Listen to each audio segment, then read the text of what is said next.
Okay then folks, here goes. Now I do apologise in advance if you hear a dog barking or maybe even snoring, but hopefully I won't send you lot to sleep. So week 1 of bookkeeping controls, and we're going to be looking at the bank reconciliation, and this is in your textbook and it is chapter 3. However, I'm hoping between these videos, and if you've got any questions etc, you can get in touch, we will get through this.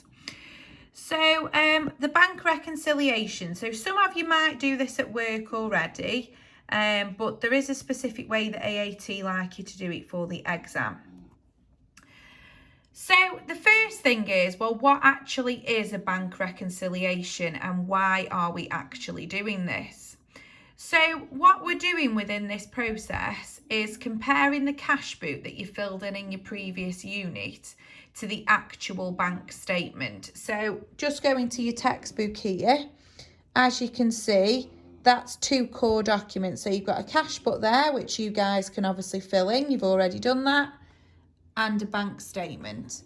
And the process that we're doing here is to compare the two. Why are we comparing it, might you ask? Well, it allows us to add any missed items to the cash book.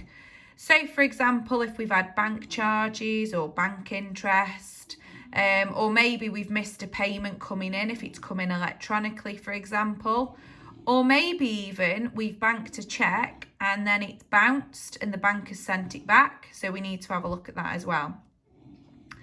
On the other hand as well, it allows us to identify any items which we've put in our cash book, but which haven't gone on our bank statement. So they haven't been processed by the bank, and we need to know why, really. So if we sent a cheque to a supplier, let's say at the beginning of the month, and at the end of the month it still isn't showing on our bank statement, why? Is it maybe that they haven't been to the bank, or is it maybe that it's got lost in the post? So it allows us to look at them items as well.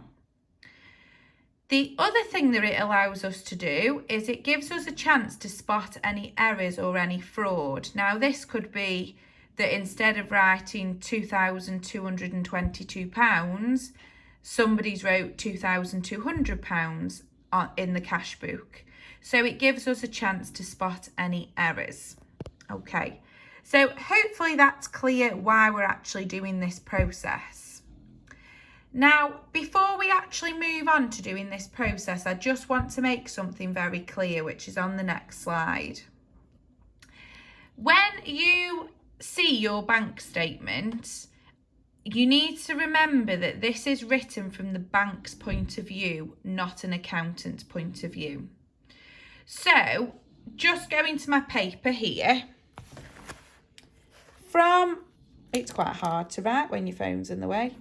From an accounting point of view, we've got 3 C's. So, from an accounting point of view, if our bank has a debit balance, we say that is good news. Because debit means it's an asset, means money in the bank.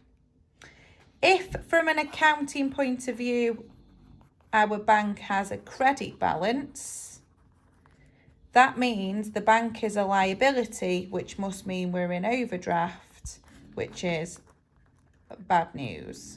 Okay, so that is, as an accountant, how we would think of that. However, let's imagine you go to the cash machine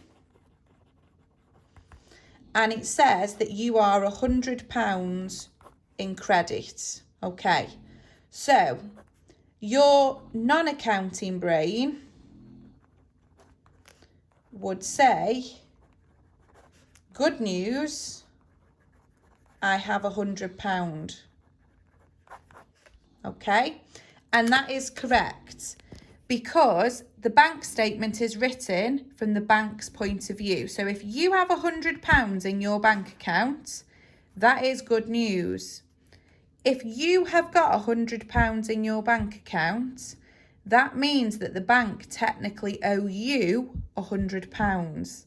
If they owe you £100, that means that you are a liability to the bank because they owe you £100.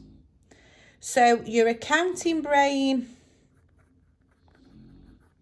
would say debit because it's an asset, but your non-accounting brain would say good news, you've got £100.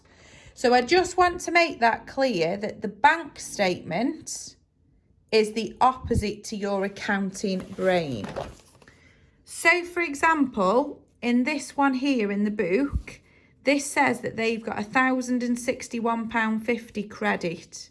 So that means in their bank account at National Bank, they have got £1,061.50 credit. They've got money in their bank. So that would be an asset to us as an accountant, which would be a debit. But for the bank, it's a credit because the bank technically owes them £1,061.50.